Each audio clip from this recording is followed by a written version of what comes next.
জিহাদকে জঙ্গিপনা বইলা যেই বেঈমান কাফের হয়েছে তার সারা জিন্দেগীর সব নেক আমল, সব বন্দেগী বরবাদ। এটা দুনিয়ার পরিণাম। আখিরাতে কি? আল্লাহ বলেন ওয়া ফিল আখিরাতি মিনাল খাসিরিন, আখিরাতে সে চিরস্থায়ী জাহান্নামীদের অন্তর্ভুক্ত। সুতরাং মুমিন বলতে গেলেই রসুলের শিক্ষা দেওয়া কালেমা অনুযায়ী অন্তঃস্থল থেকে দাবি করতে হবে কাবিলতু জামিআ আহকামিহি। আল্লাহ রাব্বুল আলামিন কোরআনে ওহী আকারে, রাসূল সাল্লাল্লাহু আলাইহি ওয়াসাল্লাম হাদিসে ইসলামের আকারে যত বিধান যেইভাবে দিয়েছেন সেইভাবে আমি গ্রহণ করে নিলাম, মেনে নিলাম, এই দাবি করার আগ পর্যন্ত এবং অন্তর থেকে মেনে নেওয়ার আগ পর্যন্ত একজন মানুষ ইমানদার হতেই পারে না। তাইলে এই আয়াত আর হাদিসের সমন্বিত রূপ শিক্ষা কি পেলাম?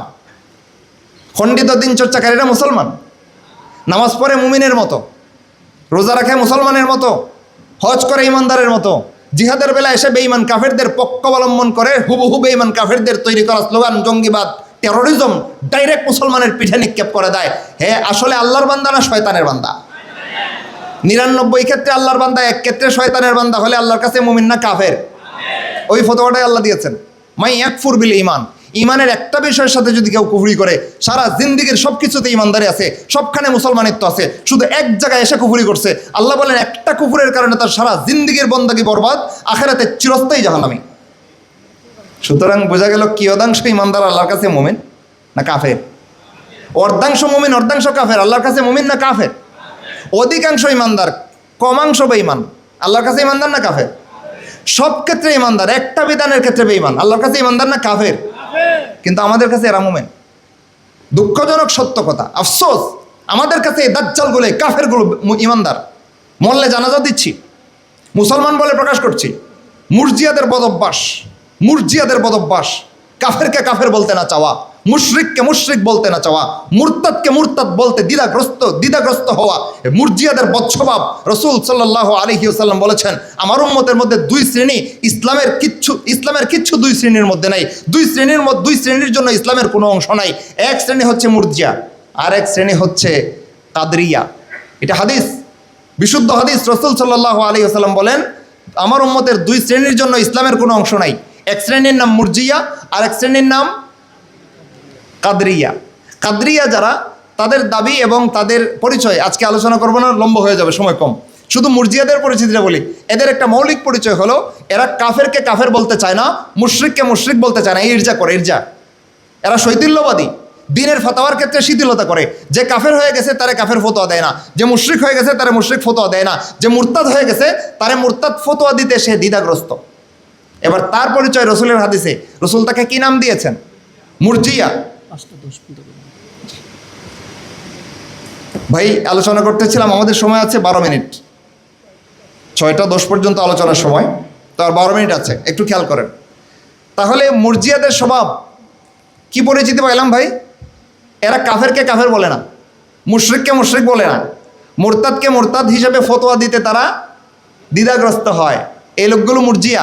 এরা আলেমদের মধ্যে হলে এরা সবচাইতে বড় ফিতনাবাজ।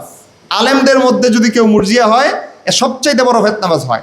কারণ আলেমদের কাছ থেকে জাতি দিন শিখে, সেই আলেম যদি জাতির কাছে জাতির কাফেরদেরকে চেনায় না দেয়, জাতি কাফেরদের কাছে যে কোনো কুফুরির শিকার হবে। আলেম যদি মুশরিককে জাতির কাছে মুশরিক হিসেবে চেনায় না দেয়, তাহলে সাধারণ মুসলিম জনতা যে কোনো মুশরিকের খপ্পরে পড়ে ইমান হারাবে। সুতরাং একজন আলেম যদি মুরজিয়া হয়, এর চেয়ে ভয়ঙ্কর কিছু নাই। মুরজিয়া কারা ভাই? কাফেরকে কাফের বলে না, মুশরিককে মুশরিক বলে না, মুরতাদকে মুরতাদ বলতে চায় না। আবার বিপরীত দিকে আরেক দল আছে, এদের খারেজিপনা স্বভাব। কি স্বভাব? খারেজিপনা স্বভাব। আমি কিন্তু খারেজি বলতেছি না, কারণ খারেজি বলতে গেলে খারেজিদের সকল আওসাফ, জামিয়া আওসাফ তাদের মধ্যে পাওয়া যাওয়া লাগবে।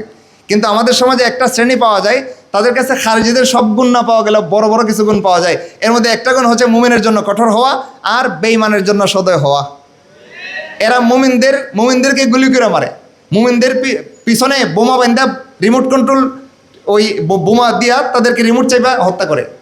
কিন্তু এদের হাতে বড় কোনো কাফের মরছে এমন দৃষ্টান্ত নাই। আসেনি কিছু লোক সারা বিশ্বময়? হাওয়াই জিহাদি দল। কি দল? হাওয়াই জিহাদি দল। এরা নেটে খুব দাপিয়ে বেড়ায়, কিন্তু জনসমক্ষে তেমন একটা পাওয়া যায় না। দাবি করে দাউলা, দাবি করে খেলাফত আছে, তাদের দাউলা আছে, রাজত্ব আছে, তামকিন নাই, রাজত্বের দাবিদার। হাওয়ায় ঘুরে বেড়ায়। কিছু লোক আছে না নাই? খারেজিদের বদস্বভাব এদের মধ্যে বিদ্যমান। মুমিনকে কাফের আখ্যায়িত করে। কাফের আখ্যায়িত করে মুমিনের রক্তে হাত রাঙায়, আজকে পর্যন্ত বড় মাপের কোনো বেঈমান কাফের মারতে পারেনি। খুঁজেন না সারা বিশ্বের ইতিহাস, এদের উত্থান আর পতন আমাদের চোখের সামনে। এরা খারেজিপনায় ভোগে, মুমিনরে কাফের বানানোর জন্য উঠে পড়ে লেগে থাকে। অথচ মুমিনরে কাফের বানানো আমার দায়িত্ব না ভাই। আমার দায়িত্ব একজন মুমিনকে যতক্ষণ পর্যন্ত ইমানের রাস্তায় রাখা যায় সর্বাত্মক চেষ্টা করা। আমি যদি নাইবে নবী হয়ে থাকি, আমি যদি ওয়ারিসুল আম্বিয়া হয়ে থাকি, আলেম হিসেবে নবীদের দায়িত্বে যদি আমি দায়িত্ববান হয়ে থাকি, আমার দায়িত্ব আমার মুমিন ভাইকে কাফের বানাইয়া বেঈমানের শাড়ি বড় করা না। আমার দায়িত্ব হলো আমার মুমিন ভাইকে বেঈমানের শাড়ি থেকে তুলে এনে মুমিন বানায় আমার নিজের দল বড় করার চেষ্টা করা। কিন্তু এই খারিজিপনা স্বভাব মুমিনকে কাফের বানানোর জন্য উঠে পড়ে লেগে থাকে, আর বেঈমান কাফেরদেরকে সাইরা দেয়। আছে না নাই ভাই? কেউ যদি রাগ করেন ক্ষমা করে দিয়েন, এটা বাস্তবতা। যদি কেউ চ্যালেঞ্জে আসতে চান আমার সামনে চ্যালেঞ্জে আসেন, দেখান এই খারেজিপনায় ভোগে যারা, এরা সারা বিশ্বে বড় মাপে কোনো বেঈমান কাফের মারছে? মুসলমান মুজাহিদদের অনেক দৃষ্টান্ত আছে। আফগানিস্তানের তালেবান মুজাহিদরা 20 বছর জিহাদ করে আমেরিকার মতো বিশ্ব সন্ত্রাসীরা সারা বিশ্বের মুরলগিরি করতো, ওইটারে লেজ গুটে পালাইতে বাধ্য করছে। এটা সফলতা, এটা ধর্মপ্রাণ মুসলমান মুজাহিদদের সফলতা। আল্লাহর রাস্তায় আল্লাহর দিনকে বিজয়ী করার জন্য যারা জিহাদ করেছে, এদের বিশ্ব সফলতা হচ্ছে বিশ্ব মুরলকে পিটাইয়া মাইরা 20 বছরের ভিতরে ভাগতে বাধ্য করছে। এরকম বড় কোনো সফলতা বিপরীত শিবির থেকে আছে? আছে আছে আছে। বড় বড় মুজাহিদদের কমান্ডারদেরকে হত্যা করার দৃষ্টান্ত আছে, মুসলমানদের বড় বড় আলেমদেরকে হত্যা করার দৃষ্টান্ত আছে। বিপরীতে বেঈমান কাফেরদের কোনো জেনারেল হত্যা করার দৃষ্টান্ত এই খারেজি স্বভাবে ভোগে যারা, এদের নাই। ওইদিকে যাব না, মূল কথায় যাই। তাইলে দুই শ্রেণী আছে ইমানের শিবির থেকে ডানে বামে চলে গেছে। একদল শৈথিল্যবাদী, কাফেরকে কাফের বলতেই চায় না, মুশরিককে মুশরিক বলতেই চায় না, মুরতাদকে মুরতাদ ফতোয়া দিতে সে শিথিলতা করে, এরা হলো মুরজিয়া। আরেক দল আছে মুশরিকরে মুশরিক বলে তো বলে, ইমানদারকে মুশরিক বানানোর চেষ্টা করে। কাফেররে কাফের বলে কি বলে না সে দেখার বিষয় না, কিন্তু মুমিনকে কাফের বানানোর জন্য চেষ্টা করে। এটা খারেজিপনা স্বভাব, দুইটার একটাও ইসলামের সাথে যায় না। মুসলমানের স্বভাব হলো মুমিনকে মুমিন রাখার চেষ্টা করা, আর বেঈমানকে বেঈমান হিসেবে চিনাই দেওয়া। এই জন্য আমরা যারা ইমান থেকে যারা বের হয়ে গেছে, যারা কুফর বা শিরিকের কারণে বেঈমান কাফের হয়েছে, মুসলমান আলেমদের দায়িত্ব হচ্ছে তাদেরকে উম্মার কাছে চিনাই দেওয়া, নয়তো উম্মা ধোঁকা খাবে। সেই হিসেবে আমরা একদল মুসলমানের আলোচনা করলাম যারা কিয়দাংশ দিন চর্চা করে, অধিকাংশ ক্ষেত্রে বেঈমান কাফের, অথবা যারা কিয়দাংশ বেঈমান অথবা অধিকাংশ ক্ষেত্রে ইমানদার, অথবা অর্ধাংশ বেঈমান অর্ধাংশ ইমানদার। এরা ইমানদার না কাফের? কারণ একটা ক্ষেত্রে কুফরি করলে আল্লাহর কাছে আর সারা জীবনের ইসলামের কোনো দাম নাই, কাফের হয়ে যায়। এমত অবস্থায় কিয়দাংশ কাফের অধিকাংশ ইমানদার, হে ইমানদারে নাই কাফের। 99 ক্ষেত্রে ইমানদার, এক ক্ষেত্রে কাফের, এও আল্লাহর কাছে মুমিন না, কাফের। 99 ক্ষেত্রে তাওহীদপন্থী একাত্মবাদী, এক ক্ষেত্রে গিয়ে শিরিক করছে, হেও ইমানদার না কাফের? কাফের, সে মুশরিক। এবার আসেন আজকের আলোচ্য বিষয় তাওহীদ আর শিরিক। ইমান বুঝেছি, এবার তাওহীদ বোঝা সহজ হয়ে যাবে। তাওহীদ ইমানের প্রথম কথা। কোন কথা ভাই? ইমান সম্পর্কে 5টা গুরুত্বপূর্ণ বিষয় আমরা জেনেছিলাম, মনে আছে তো? প্রথম বিষয়টা কি ছিল? আশহাদু আল্লাহ ইলাহা ইল্লাল্লাহ, আমি সাক্ষী দিচ্ছি আল্লাহ তাআলা ছাড়া কোনো ইলাহ নাই। তাইলে আল্লাহ একক ইলাহ, এই কথা মাইনে নেওয়া, এটা হচ্ছে তাওহীদ। এই কালেমা হচ্ছে তাওহীদের কালেমা। মুমিন বলতেই তাওহীদ আগে। কি আগে? তাওহীদ আগে। যদি ঈমান আর আমলের প্রসঙ্গ করা হয় তাহলে মুমিনের কাছে ঈমান আগে, আর যদি তাওহীদ আর ঈমানের আলোচনা করা হয় মুমিনের কাছে তাওহীদ আগে। কি আগে? আরেক ভাষায় বললে রসুল আগে না আল্লাহ আগে? আমাদের সমাজের এক শ্রেণীর মুসলমানের কাছে রসুল আগে, আল্লাহর কোনো নাম নেই। উঠতে বইতে ইয়া রসুল আল্লাহ জফে, আছে না নাই? এদের ইমান শেষ। রাসূলকে আল্লাহর উপরে নেওয়া যাবে না, রাসূল আল্লাহর বহু নিচে, আল্লাহর সাথে তুলনা চলে না রাসূলের। হ্যাঁ, সৃষ্টির শ্রেষ্ঠ মহামানব, সর্বকালের সর্বশ্রেষ্ঠ মহামানব রাসূলুল্লাহ সাল্লাল্লাহু আলাইহি ওয়াসাল্লাম, কিন্তু আল্লাহর সাথে তুলনা দিলে রাসূলের ইজ্জত কমে, কারণ রাসূল আল্লাহর সমকক্ষ নন, শরীক নন। ঠিক কিনা ভাই? তাহলে আল্লাহ সবার আগে, রসুল আল্লাহর পরে। আর ইমানের ক্ষেত্রেও তাওহীদ আগে, রসুলের কালেমাটা পরে। আশহাদু আল্লাহ ইলাহা ইল্লাল্লাহ এটা আগে, ও আশহাদু আন্না মুহাম্মাদুর রাসূলুল্লাহ এটা পরে। তাইলে যে দুই কথায় ইমান আসে, সে দুই কথার প্রথম কথা কি? ইমান বির রিসালা না ইমান বিত তাওহীদ? তাওহীদের উপরে ইমান, এটা সবার আগে কথা। আশহাদু আল্লাহ ইলাহা ইল্লাল্লাহ। সুতরাং এক বাক্যে বলা যায় ইসলামের সার সংক্ষেপ শিক্ষা হচ্ছে তাওহীদ সবার আগে।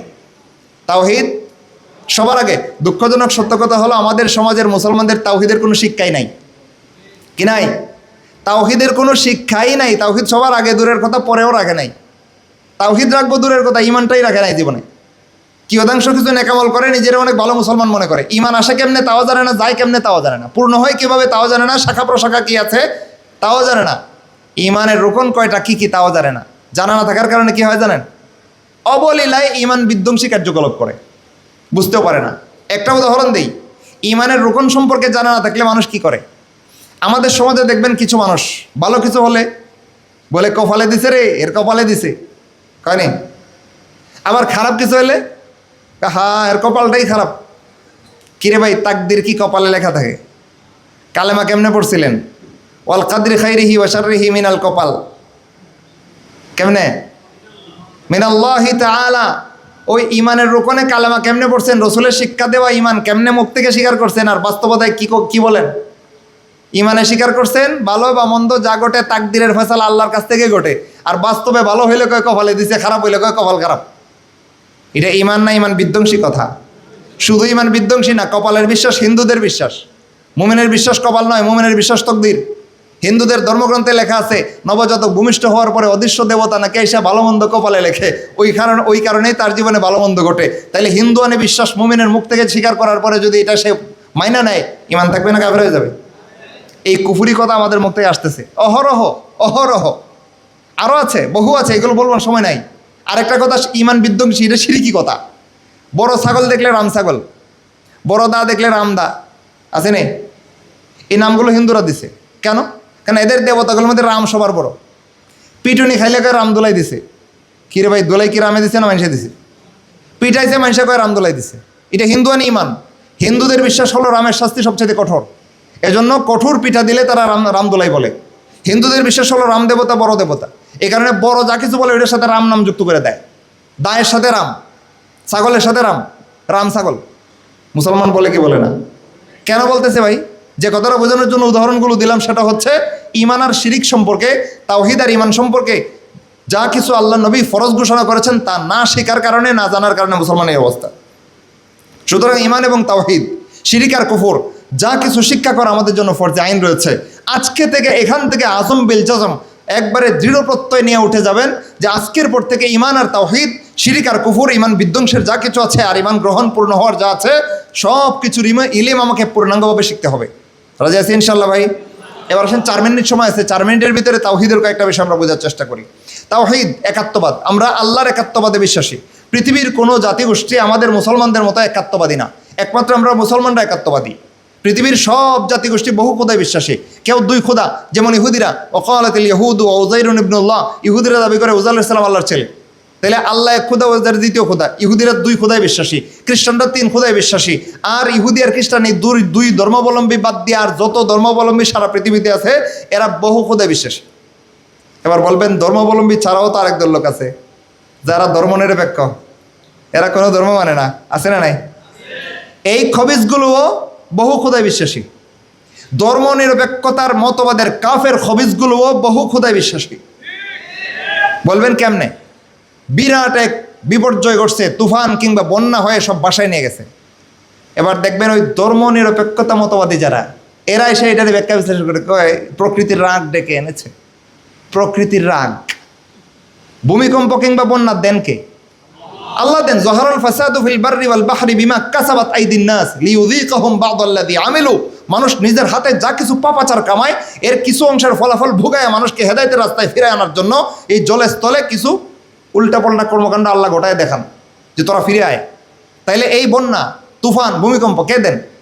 আল্লাহ দেন। আর ওই ধর্মনিরপেক্ষ সেকুলার বেঈমান কাফেরগুলো, এরা ওইগুলো দেখলে কয় প্রকৃতির রাগ ডেকে এনেছে। এই দাজ্জাল, প্রকৃতি কি রে? প্রকৃতি কি? প্রকৃতির স্রষ্টাকে? তাহলে প্রকৃতি বলতে কি? এই খবিজগুলো আল্লাহ রাব্বুল আলামিনকে স্বীকার করতে চায় না। দিন শেষে আল্লাহর পক্ষ থেকে যা আসে তা মেনে নিতেই হয়, গুড়ায় পেঁচায় আল্লাহকে স্বীকার করতেই হয়। প্রকৃতির রাগ ডেকে আনছে না আল্লাহর রাগ ডেকে আনছে? এই প্রকৃতি কে চালান? আল্লাহ চালান। এবার মূল কথায় যাই। তাইলে ধর্মাবলম্বী বলেন আর ধর্মনিরপেক্ষ বলেন, যে কারো কথা বলেন, একমাত্র ইমানদার মুসলমানরা ছাড়া সবাই বহু খোদায় বিশ্বাসী। 2 খোদা, 3 খোদা, বহু খোদা। একমাত্র মুসলমানরা হচ্ছে এক আল্লাহ বিশ্বাসী, একাত্মবাদী। কয় আল্লাহ?